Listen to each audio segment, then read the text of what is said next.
क्या प्रभु यीशु में जो है उनको दुष्ट आत्मा पकड़ सकता है? चलिए इस वीडियो में हम जानते हैं।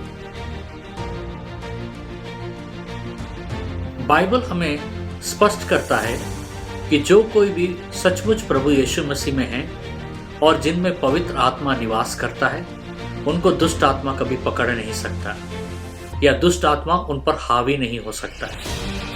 दुष्ट आत्मा का पकड़ना या दुष्ट आत्मा का हावी होने को इंग्लिश में पोजेशन कहा गया है और ये विश्वासी के जीवन में नहीं होता है। जब हम एफिशियन का पहला अध्याय का 13 और 14 वचन में जब हम पढ़ते हैं, और उसमें तुम पर भी जब तुमने सत्य का वचन सुना जो तुम्हारे उद्धार का सुसमाचार है और जिस पर तुमने विश्वास किया, प्रतिज्ञा किए हुए पवित्र आत्मा की छाप लगी, वह उसके मोल लिए हुए के छुटकारे के लिए हमारी मिरास का बयान है कि उसकी महिमा की स्तुति हो। इस वचन के द्वारा हमें पता चलता है कि पवित्र आत्मा हमारे अंदर निवास करता है। अगर पवित्र आत्मा निवास करता है तो उस व्यक्ति के अंदर दुष्ट आत्मा निवास नहीं कर सकता। लेकिन एक प्रभु में रहने वाला विश्वासी दुष्ट आत्मा से पीड़ित नहीं हो सकता है, लेकिन वो दुष्ट आत्मा से जरूर प्रभावित हो सकता है। वो पोजेस नहीं हो सकता है, लेकिन ऑपरेस जरूर हो सकता है। ऑपरेशन का अर्थ होता है दुष्ट आत्मा के द्वारा प्रभावित होना, जहां पोजेशन का अर्थ है कि दुष्ट आत्मा एक व्यक्ति के अंदर से उसको कंट्रोल करने का कोशिश करता है, और ऑपरेशन का अर्थ है कि दुष्ट आत्मा बाहर से उस व्यक्ति को कंट्रोल करने का कोशिश करता है। हम एक उदाहरण देते हैं अनन्यास का। जब हम प्रेरितों का कार्य का 5:3 पढ़ते हैं, परंतु पतरस ने कहा, हे हनन्या, शैतान ने तेरे मन में यह बात क्यों डाली है कि तू पवित्र आत्मा से झूठ बोले और भूमि के दाम में से कुछ रख छोड़े।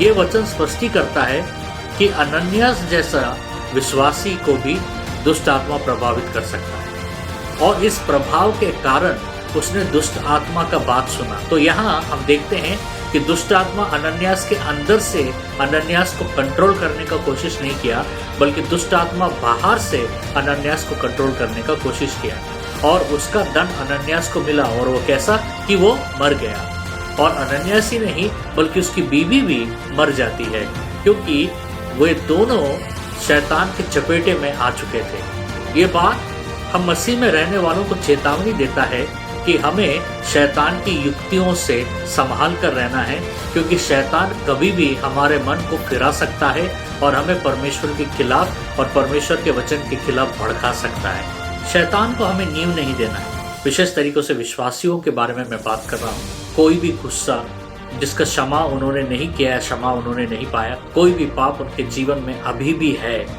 और उस पाप के लिए उन्होंने पश्चाताप नहीं किया, ये सारे चीज़ों के कारण हम शैतान को नींव देते हैं या शैतान को राह देते हैं कि वो उस कमजोरियों के द्वारा, उस अनरिजॉल्व्ड सिंस के द्वारा एक व्यक्ति के जीवन में प्रभावित कर सके। इसलिए हर विश्वासी को निरंतर वचन पढ़ना है, परमेश्वर में दृढ़ रहना है, और सबसे ज़रूरी बात, अपने हर गुनाहों को प्रभु के सामने खुलकर रखना है। अपने हर कमजोरियों के लिए वो निरंतर परमेश्वर के सामने प्रार्थना करना है। जब हम अपने कमजोरियों को प्रभु के सामने रख देते हैं, तो शैतान उन कमजोरियों को कभी भी हमारे खिलाफ इस्तेमाल नहीं कर सकेगा।